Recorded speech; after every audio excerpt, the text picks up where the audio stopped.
الرحمن علم القرآن خلق الإنسان علمه البيان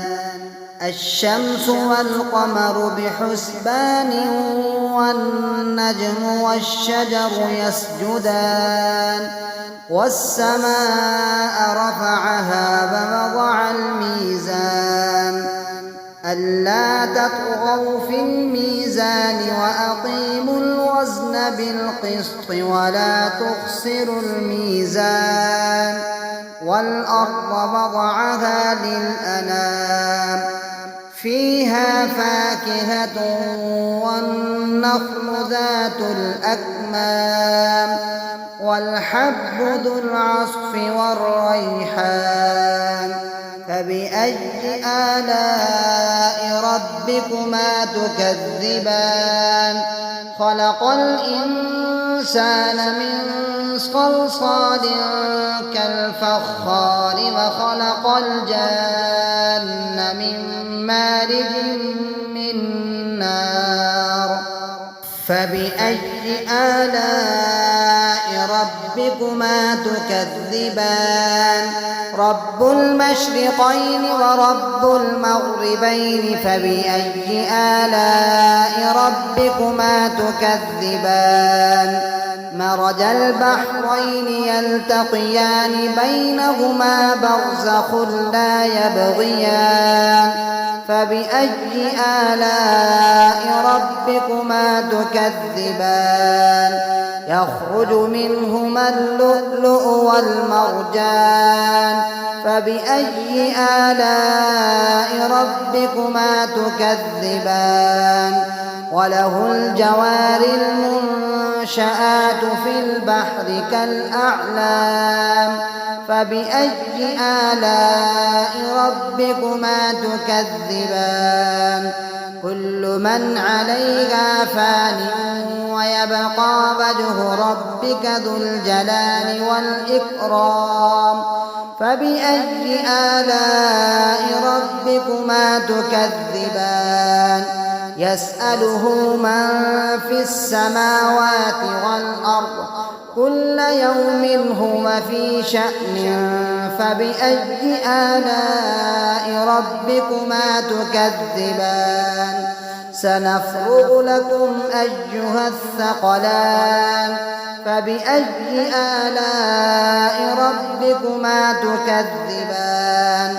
يا معشر الجن والإنس إن استطعتم أن تنفذوا من أقطار السماوات والأرض فانفذوا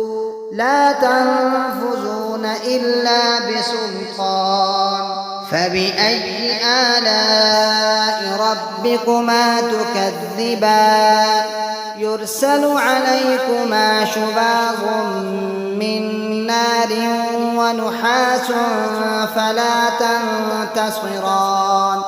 فبأي آلاء ربكما تكذبان فإذا انشقت السماء فكانت وردة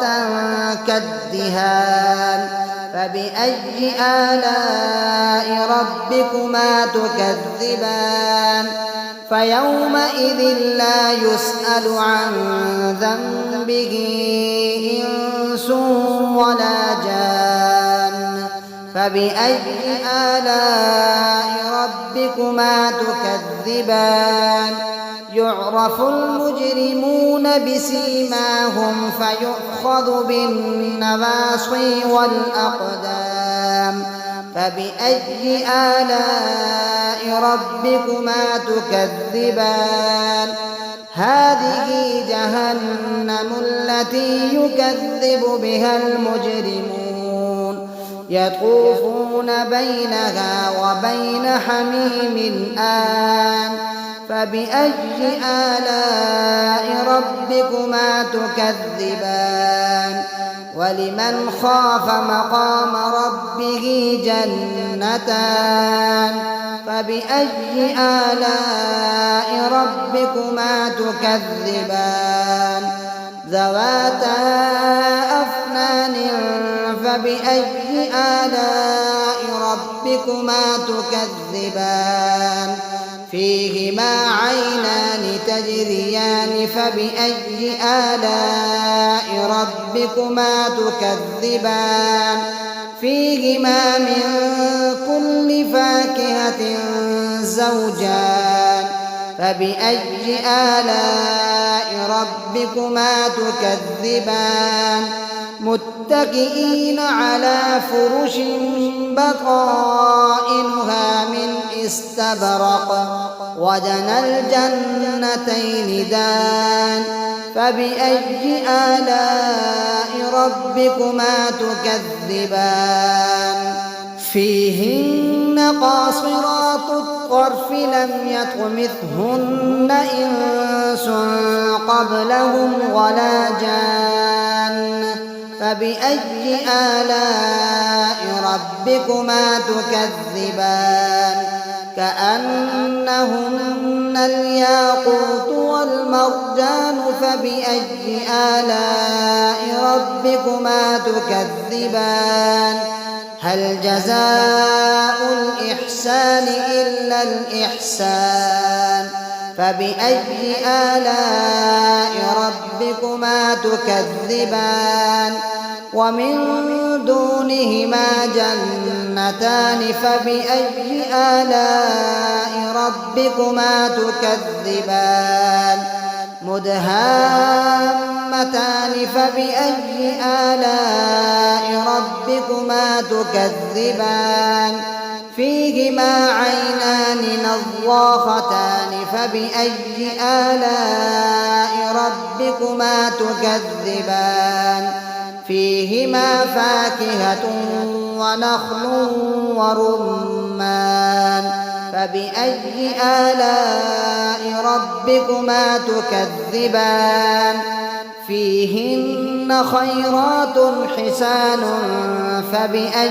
آلاء ربكما تكذبان